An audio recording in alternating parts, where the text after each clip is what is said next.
Hello, I'm Susan Michie, and I'm Professor of Health Psychology and Director of the Centre for Behaviour Change at University College London in the UK. I'm also Principal Investigator of the Human Behaviour-Change Project. There are three experiences that led to the idea of the Human Behaviour-Change Project. The first was my experience of reviewing scientific literature about behaviour change interventions as part of consultancy work for the Department of Health. When trying to evaluate the evidence of the effectiveness of certain strategies for changing behaviour, the complexity and heterogeneity of interventions was such that it was very difficult to synthesise the evidence. And this experience led to myself and colleagues developing a taxonomy of behaviour change techniques so that we could specify interventions in much more detail and more precisely using shared language. However, it became obvious that we needed to do something similar for other aspects of the intervention. So not just the techniques within the intervention, but how those techniques were delivered, the context within which they were delivered, etc. The second formative influence was sitting on a guideline development group for 7 years. This was the Public Health Interventions Advisory Committee of NICE, which is UK's National Institute for Health and Care Excellence. And the time from a government minister asking a question to us providing recommendations was between 1 and 2 years, by which time the world had moved on, as had the questions. And this huge length of time was largely taken up by teams of systematic reviewers considering large amounts of evidence, going through extracting and synthesizing all the information from by hand, and then the guideline committee trying to make sense of it and transform it into recommendations that related to the original policymaker's question. So this is a really time-consuming process for something that required really quite rapid responses.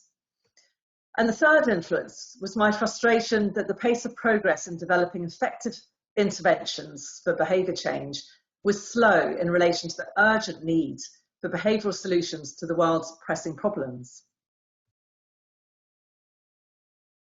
Well, as a result of those experiences, myself and colleagues secured grant funding to develop a taxonomy of what turned out to be 93 behaviour change techniques, and we had input from more than 100 international experts.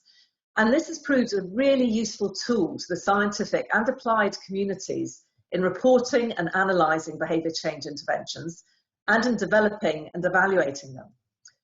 And then a second project that we got funded was linked to this, and it was looking to see what the links were between the behaviour change techniques and the theoretical mechanisms by which techniques were thought to have an influence on behaviour. And to do this, we drew on both published literature and international expert consensus. And then another project, which is ongoing at the moment, has used a modelling approach to specify more than 70 theories of behaviour change in formal terms that allows them to be computer readable and hence integrated using artificial intelligence. So with all these projects, we were moving closer and closer to what then has become the Human Behaviour Change Project. Building on this work, the Human Behaviour Change Project brings together behavioural science, computer science, and systems architecture to build a knowledge system that can answer what we have called the big question.